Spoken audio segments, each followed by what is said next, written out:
Bienvenidos a la revisión de la última agenda económica PM de esta semana acá en CNN Chile, la que muestra que los últimos datos económicos, específicamente el IPC de enero, tuvo efecto en las proyecciones de mercado, porque según la encuesta de expectativas económicas del Banco Central, el mercado elevó levemente la inflación que acumularía todo 2023. Y junto a eso, también, de la misma manera que se había proyectado justo cuando se conoció el IPC de enero, se espera que el Banco Central no baje la tasa de interés en abril, sino que lo haría en mayo. Todo eso lo cuenta Belén Vázquez. Son cambios menores en las proyecciones, pero dan cuenta que el último dato de IPC permeó levemente en el mercado. La última encuesta de expectativas económicas del Banco Central reveló que los analistas no solo prevén una postergación en el recorte de tasas, sino que además ven una buena evolución para el dólar. Según las consultas recopiladas por el Instituto Emisor, los analistas proyectan una variación de 0,4% para el IPC de febrero, que a diferencia de enero tendrá otros componentes de estacionalidad que hacen presumir un alza menor. Y dada la caída importante que ha tenido en el tipo cambio, sumado al hecho de que hay que recordar que los precios de los combustibles cayeron a finales del mes de enero en forma significativa. Vamos a tener una nueva caída importante en los combustibles, la gasolina, y por lo tanto eso va a ayudar a que la inflación del mes de febrero sea significativamente más baja de lo que ocurrió en el mes de enero. También en materia inflacionaria, el mercado corrigió al alza la proyección para finales de año, pasando de 5 a 5,3%, todavía muy desanclado del rango meta. No es tan baja como pensábamos, no ha sido tan rápida la convergencia. Si te das cuenta, estamos discutiendo de decimal. No estamos hablando de dígitos. Yo creo que eso es una buena señal dentro de todo. Otro cambio que se produjo respecto de la encuesta anterior es la estimación de recorte para la tasa de política monetaria. En enero el mercado proyectaba la primera baja en la reunión de abril y en la medición de febrero dicha decisión se aplazó hasta mayo. Y es que no solo la baja sería más lejana, también lo haría en una proporción menor, pues los expertos pasaron de proyectar un recorte de medio punto a uno de solo un cuarto y para fines de año ya no cerraría en 7%, sino en 7,5%.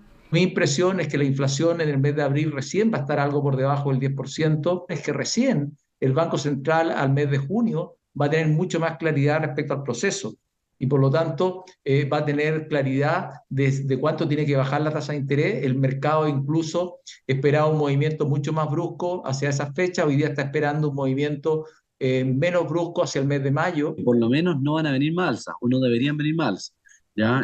A lo mejor no va a venir la baja en abril. Lo más probable es que veamos la subsiguiente reunión, ya que comiencen las bajas de tasa de interés acá en Chile. El tipo de cambio también fue visto con optimismo en esta medición, previendo un precio de 800 pesos por los próximos 2, 11 y 23 meses. Y pese a que la moneda norteamericana es altamente volátil, los expertos estiman que se mantendrá por un tiempo en dichos valores, aunque con posibilidades de subir de acuerdo a ciertos factores. Y después yo creo que si el Central deja de hacer esta renovación de forward, si el Hacienda deja de vender dólares y el Banco Central norteamericano, la Fed, sigue aumentando las tasas, el tema de la alza no ha sido descartado. Entonces, a lo mejor no van a venir más alzas, pero no van a venir bajas y eso es un dólar alcista. Desde el punto de vista de inflacionario, desde el punto de vista de precio, sí, es algo que nos va a ayudar a estabilizar el nivel de precio dentro de la economía. Finalmente, en cuanto a crecimiento, los analistas mantienen las proyecciones de una caída de 1,5% para 2023, con un repunte marcado en 2024. Revisemos más en detalle las expectativas económicas que tiene el mercado consultado por el Banco Central. Partimos por el tema principal de la nota de Belén Vázquez, la tasa de interés. Tal como lo vimos, entonces, el comienzo de la baja de tasas sería en mayo. Ahí lo vemos, porque para la de abril, que es la siguiente, la tasa seguiría en 11,25%. Ponemos lo que marcó la encuesta de hace un mes, porque ahí el mercado pensaba que se bajaría en abril a 10,75%. Eso ya no corre más, al menos en expectativas. Lo que sí, como vemos en la siguiente línea, sería en mayo, cuando la baja sería tímida, de 25 puntos base a 11%. En 5 meses más la tasa estaría en 10%, mientras que para diciembre terminaría en 7,50%, algo más respecto a lo que pensaba hace un mes el mercado, que era 7%. Bueno, eso con la tasa de interés, que obviamente está condicionada casi totalmente por la inflación, que pasamos a detallar inmediatamente en cuanto a las proyecciones del mercado. Aquí está. ¿Cómo serán los futuros IPC? En febrero, 0,4%. La estimación de enero era 0,5%, así que está más o menos parecido. Ahora miren el IPC de marzo, 0,8%. Siempre las inflaciones de marzo son en general más altas, pero esto sigue siendo un IPC demasiado alto. ¿Cómo terminaría 2023? Lo vimos en la nota de Belén Vázquez, 5,3%, cuando hace un mes se pensaba que iba a terminar en 5% la inflación acumulada. 2024 sería 3,3%, casi en el objetivo meta del Banco Central, que es que en un año la inflación acumule 3%. Terminamos revisando las expectativas de crecimiento que no tuvieron cambio alguno respecto, por ejemplo, a lo que conocimos del IMASEC de diciembre. ¿Se acuerdan que fue menos malo de lo que se pensaba? Bueno, no hubo efecto esto en el mercado. Se espera que el IMASEC de enero baje 1,5% anual y que el PIB del primer trimestre, es decir, enero, febrero y marzo, promedio una baja de 1,70%. ¿Cómo terminaría el crecimiento del año? Con una contracción de 1,5%. Esto es lo mismo que se estimaba hace un mes. Por eso les digo que el IMASEC de diciembre no tuvo efecto, al menos en el consolidado de lo que opina el mercado. Y para 2024 tampoco hubo cambios. Chile crecería 2,10%. Bueno, eso con las expectativas que tiene el mercado respecto a los indicadores principales. Ahora vamos a revisar la minuta de la última reunión de política monetaria, cuando el Banco Central mantuvo la tasa de interés en 11,25%. Y esto es muy importante para entender cómo va a evolucionar la tasa de interés. Este es el mensaje principal. Todos los consejeros concordaron en que aún no se avisoraba que la convergencia de la inflación a la meta de 3% estuviese consolidada. Por lo tanto, la única opción era mantener la TPM en 11,25%. Eso sí, si bien un consejero estaba de acuerdo, dijo, ¿y qué pasa si vemos la opción, por lo menos, de una pequeña baja de la tasa en esta reunión? Así como, si tenemos tiempo, veamos. Simplemente exploremos esa opción, por más que no la vamos a tomar, pero explorémosla. Fíjese lo que dijo el resto. Aquí lo hemos desplegado. El resto del Consejo reafirmó que por ahora la opción de reducir la TPM, tasa de política monetaria, no tenía validez. La convergencia de la inflación radicada de forma importante en la credibilidad de la capacidad y compromiso del Banco Central con llevar la inflación a 3% en un horizonte de 2 años. Si hubiera dudas en el mercado al respecto, solo se terminaría en un ajuste que sería más costoso para la economía. Es decir, si el Banco Central empezaba a bajar la tasa y esto no llevaba a la convergencia de la inflación a 3% anual en un plazo de 2 años, es decir, que por 2 años seguidos en adelante la inflación no esté en 3%, si no se lograba bajando la tasa inmediatamente, eso iba a generar un costo mayor que el que mantenerla. Pero haberme explicado bien. Aquí lo sigue diciendo el banco. Vamos a la siguiente gráfica. La mejor forma de reducir el riesgo era tener mayor cautela en el inicio del proceso de recorte de tasas. El Banco Central está viendo con pinzas, con lupa, con una precisión de cirujano cuándo empezar a bajar la tasa de interés. Por lo tanto, todo sugería esperar hasta que hubiera una consolidación en el proceso de convergencia de la inflación al 3%. Si no, si se bajaba la tasa y esa convergencia estaba en riesgo o no se concretaba, ¿qué es lo que podía pasar? Se tendría que pausar o incluso revertir el proceso de reducción de la tasa de interés. Imagínense lo que dice el Banco Central. Dicen, si nos equivocamos y bajamos la tasa demasiado pronto, podríamos tener que o detener la baja de tasa o al revés, empezar a subirla de nuevo. Entonces, el Banco Central, en verdad, está viendo el timing perfecto para cuándo empezar a bajar la tasa. Ahora, lo que dicen muchos en el mercado es que tampoco se pase de la raya, que espere demasiado. Bueno, el Banco Central entonces está viendo cuál es el momento perfecto. Lo concreto es que el mercado ahora cree que va a ser en mayo. Cambiamos de tema por una información que se conoció esta semana. Ya se había anticipado en los últimos meses por parte del gobierno. La inversión extranjera directa en nuestro país creció 12% en 2022. ¿Por qué se produjo esto? ¿Qué es lo que produce un resultado como este? ¿Y qué es lo que se espera para el corto plazo? Lo vemos en la voz de Invest Chile, que es la agencia que busca que capitales extranjeros lleguen a nuestro país, y también ex directores de la misma agencia gubernamental. Esto da cuenta de la confianza de los inversionistas internacionales que siguen apostando por desarrollar sus proyectos de inversión en sectores tan variados como la infraestructura tecnológica, la economía digital o las energías renovables, con una mirada de largo plazo que finalmente radica en la generación de más oportunidades para los chilenos y chilenas, de la generación de mejores oportunidades de empleo, pero también para las pymes locales que pueden encadenarse con estas empresas proveyendo bienes y servicios. Creo que nos hace mirar con optimismo lo que puede venir en el futuro. Esto nos pone por sobre el promedio de que ha proyectado Naciones Unidas y también la OECD. Pero creo que es momento de entender que en momentos difíciles globalmente, Chile sigue siendo un puerto seguro para los inversionistas extranjeros y debemos sentirnos bien y sentirnos optimistas respecto a lo que viene. Hacemos la pausa y al regreso estará con nosotros el presidente de la Cámara Chilena de la Construcción, contándonos cómo el gremio está ayudando a las personas damnificadas por los incendios en el centro sur de Chile. Ya volvemos.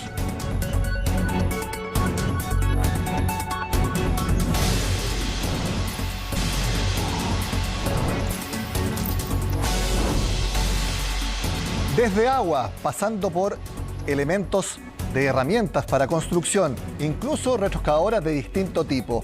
Así de amplia ha sido la ayuda de la Cámara Chilena de la Construcción por estos días en las zonas afectadas por los incendios de nuestro país. Conversamos al respecto con el presidente del gremio, Juan Armando Vicuña, a quien vemos en pantalla. Muchas gracias por estar con nosotros, Juan Armando. Buenas tardes.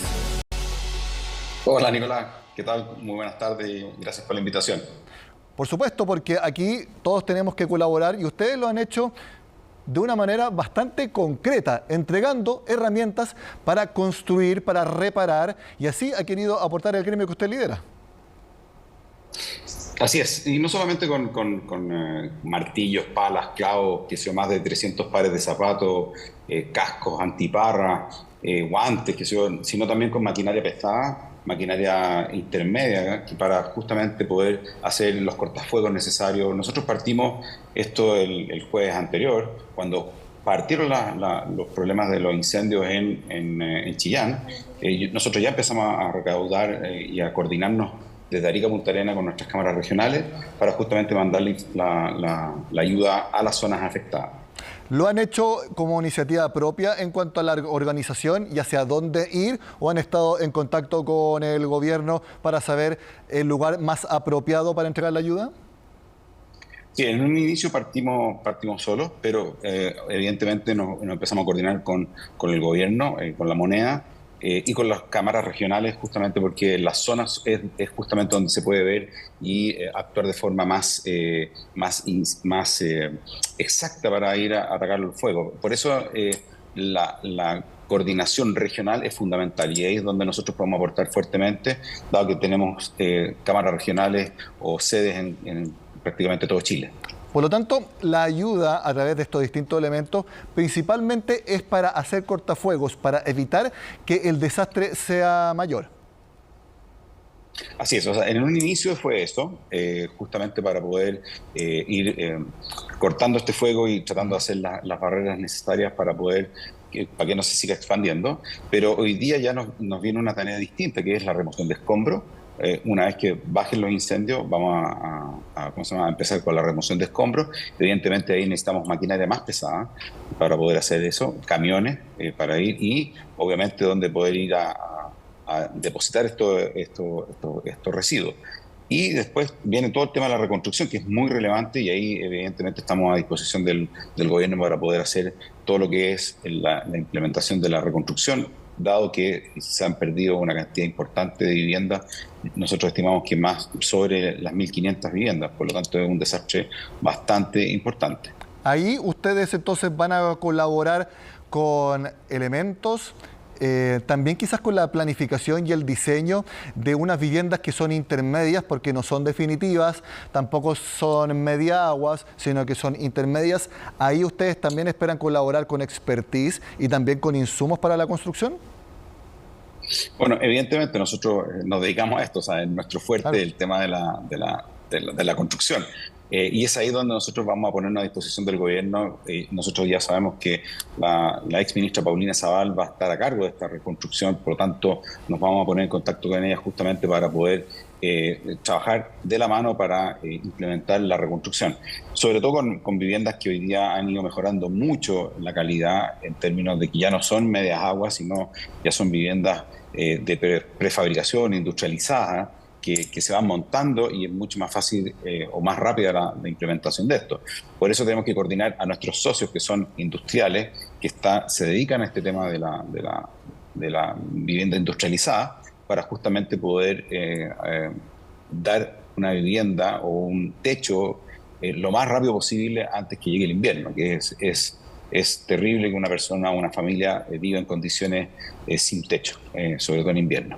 Háblenos, Juan Armando, de las características de estas viviendas que usted menciona, si tiene alguna estimación de cuánto es el costo por unidad, las dimensiones también, porque son de más de un ambiente, por eso la importante diferencia con las mediaguas, también tienen conexión con servicios básicos, y también cuánto se puede demorar entre que sale del lugar donde se fabrican hasta que son instaladas y ya pueden ser habitadas por las personas.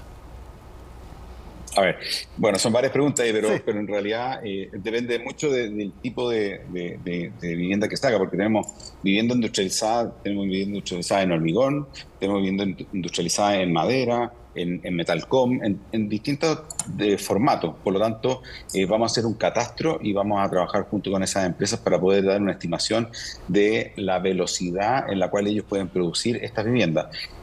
Básicamente lo que se hace aquí es que tú tienes tú fabricas la vivienda en una industria, en una fábrica, donde se le ponen todos los elementos de aislación, térmica, acústica, y sale un panel o un panel preparado que después, posteriormente, cuando llega al lugar donde se instala, es de muy rápida instalación y fácil. Son solamente conexiones, por lo tanto, el periodo donde más se va a demorar va a ser en la fabricación. Pero hoy día nosotros podemos garantizar que esas viviendas son de una muy buena calidad, con la normativa vigente, y para eso estamos trabajando justamente con el Ministerio de Vivienda para elaborar este tipo de viviendas que sean de un buen estándar y que las personas puedan vivir, no definitivamente, pero creemos que de pasar con muy buen vivir el invierno, que creo que es lo más relevante para poder apoyar a estas personas. Además de hacerlo lo más rápidamente posible, ¿a qué se comprometen los proveedores que son parte, me imagino, del gremio de la construcción, que vayan a construir estas casas? Me imagino a que el margen que se gane con esta construcción sea el mínimo. Cuénteme un poco de eso, porque también las personas tienen que saber, también que las empresas que son proveedoras también tienen que poner de su parte, no solamente con la velocidad en construirla. Sí, mira, las empresas evidentemente estamos coordinando y empezando a hacer este trabajo, pero son viviendas que están en el marco de lo que exige el Ministerio. Por lo tanto, el valor no es un valor alto, es un valor que está dentro de los parámetros del Ministerio y cumple con todas las normativas del Ministerio y los valores que exige el Ministerio, porque en el fondo nosotros no podemos vender, o nuestros socios no pueden vender viviendas que estén sobre el valor estimado del Ministerio o el valor que pone como tope el Ministerio. Por lo tanto, van a ser viviendas de buena calidad y que en el fondo van a cumplir con todas las normativas y los costos que exige el Ministerio. Entonces, estamos trabajando fuerte para poder hacer este adelantamiento de la cantidad de viviendas que nosotros podemos proveer al mercado y poder entregar a nuestros compatriotas.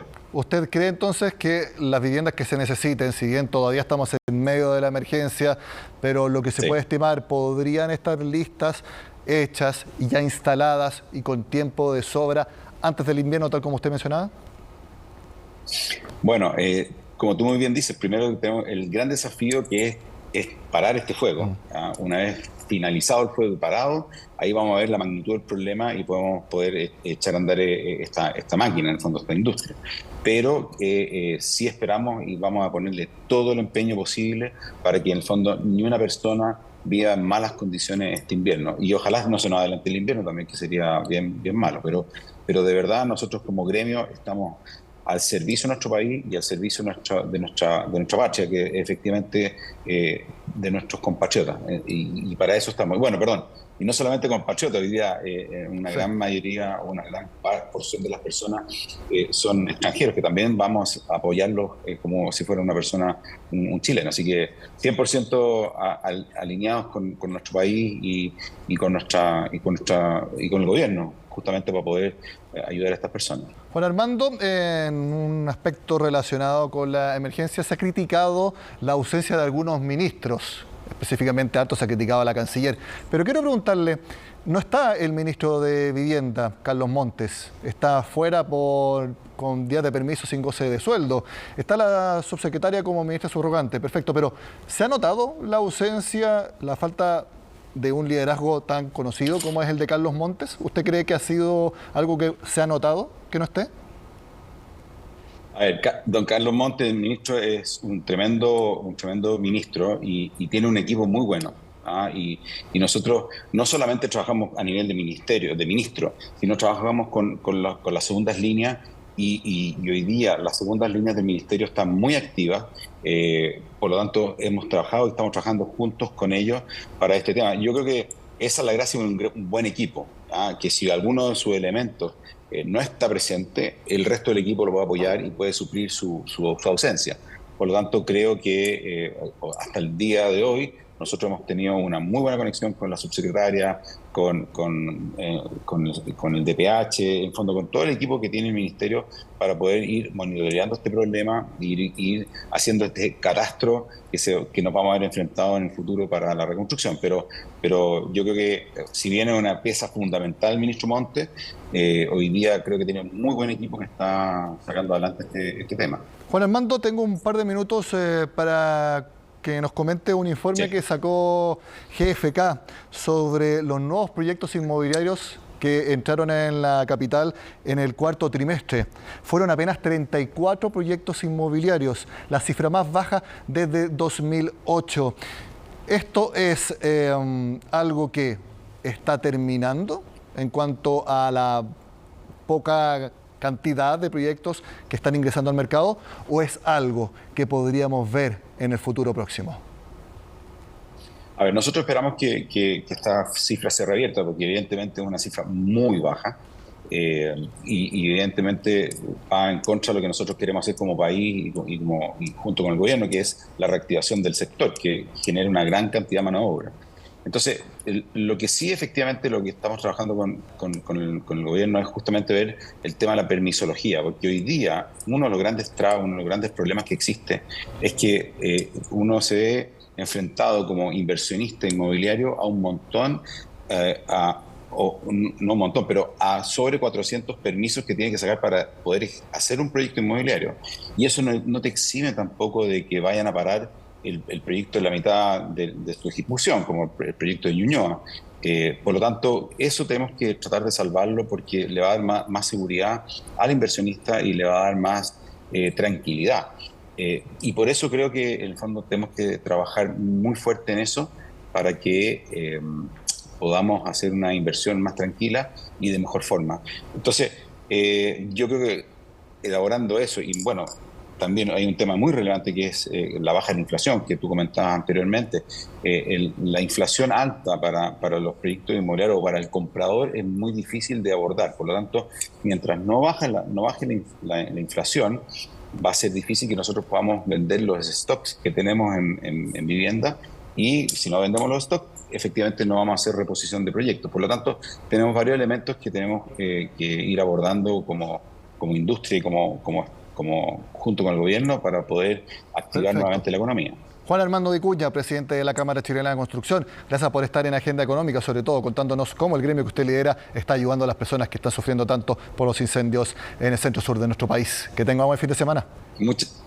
Muchas gracias por la invitación y a su disposición cuando quieran. Muchas gracias. De esta forma termina la semana en Agenda Económica. Sigan con nosotros acá en CNN Chile.